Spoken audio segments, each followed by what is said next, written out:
মাত্র ৩০ টাকায় স্পেশাল তান্দুরি চা, তাও আবার আমাদেরই চাটমোহরে। কি বিশ্বাস হচ্ছে না? প্রথমে আমিও বিশ্বাস করেছিলাম না। চলুন দেখে আসি কোথায়।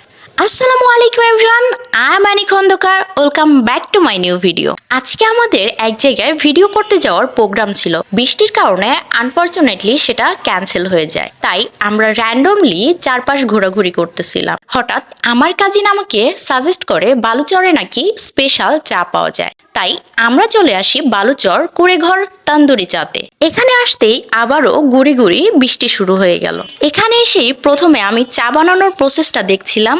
আমি এরকম ভাবে চা বানানো অনেকবার ফোনে দেখেছি বা টিভিতে দেখেছি, বাট এই ফার্স্ট টাইম আমি সামনে থেকে অবজার্ভ করলাম। এই গুড়ি গুড়ি বৃষ্টির মধ্যে এই চা বানানো দেখতে আমার এত বেশি ভালো লাগছিল যে আমি বেশ কিছুক্ষণ এটা দাঁড়িয়ে থেকে দেখেছি।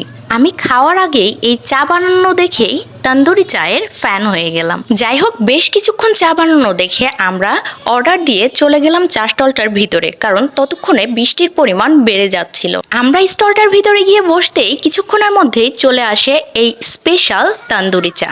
আমি তেমন একটা চা লাভার না, তবে আমার ফ্রেন্ডরা চা বলতে পুরা পাগল, তাই ওদের সাথে খেয়ে থাকি আর কি। কিন্তু এই চায়ের জন্য আমি সত্যি বলতে অনেক এক্সাইটেড ছিলাম। বাইরে বৃষ্টি, ভেতরে ধোয়া ওঠা তন্দুরি চা, এর এত সুন্দর একটা ফ্লেভার আসছিল, মাশাআল্লাহ অনেক ভালো ছিল চাটা। এই হলো পুরো স্টলটি। এখানে খোলা আকাশের নিচে বসার মতো প্লেসও আছে, আবার ছাউনির নিচে বসার মতো জায়গা রয়েছে। আর এই সামনের দিকটা থেকেই চা বানানো হয় এবং ভেতরের দিকে পরিবেশন করা হয়ে থাকে। আর এই হলো কুড়েঘর তান্দুরি চায়ের তালিকা। আপনারা লোকেশনটা নিশ্চয়ই বুঝতে পেরেছেন, বালুচর ফিল্ডের ঠিক সামনেই এই স্টলটি। যাই হোক, একদিকে মাগরিবের আজান দিচ্ছিল আর অন্যদিকে বৃষ্টি শুরু হচ্ছিল, তাই আমরা যত দ্রুত সম্ভব বেরিয়ে পড়েছি। ইনশাল্লাহ আবার যাব এবং বাকি আইটেমগুলো ট্রাই করে আসব। সন্ধ্যা হয়ে গিয়েছিল আর বৃষ্টি বেড়ে যাচ্ছিল, তাই আর কি একটু দ্রুত আসা হয়েছে। যাই হোক, আজকের ভিডিওটি এতটুকুই। দেখা হবে অন্য কোনো ভিডিওতে।